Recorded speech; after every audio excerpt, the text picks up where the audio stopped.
Une session a été organisée sous le signe Rencontre des membres fondateurs du Fonds de développement des villes africaines, FODEVA, dans le cadre du 8e sommet Africité. Des élus et experts ont débattu des perspectives et de la feuille de route pour la mise en place du FODEVA, véhicule financier dédié au financement des infrastructures, équipements et services urbains. Cette session fait suite aux travaux de la conférence tenue en novembre 2014 à Marrakech, portant sur le thème du financement des villes africaines, ainsi que sur des discussions menées lors d'un atelier tenu à Rabat en 2017, réunissant des experts de haut niveau sur le même sujet.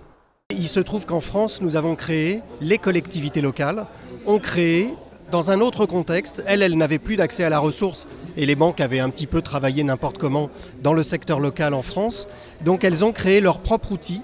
l'Agence France Locale, pour aller chercher la ressource sur les marchés obligataires en mutualisant le risque des collectivités locales françaises. Donc c'est à ce titre-là que je viens apporter non pas la solution, mais donner des pistes de philosophie d'intervention pour que, à l'échelle de l'Afrique, on puisse éventuellement aboutir à la création d'un tel projet dont les populations ont largement besoin.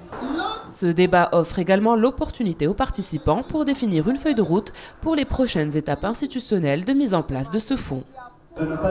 Lors de cet atelier organisé dans le cadre du 8e sommet Africité, ont insisté sur la nécessité de lutter contre l'habitat insalubre et d'œuvrer en vue de renforcer les infrastructures de base dans les villes africaines. Lors de cette rencontre, ils ont également souligné l'importance d'identifier les besoins des citoyens, en particulier les plus démunis, et de mobiliser les fonds nécessaires par les collectivités territoriales en vue de répondre aux besoins de la population en matière de logement décent et d'infrastructures de base appropriées, mettant l'accent sur l'importance de la concertation avec les populations lors de l'élaboration des programmes et projets d'aménagement urbain.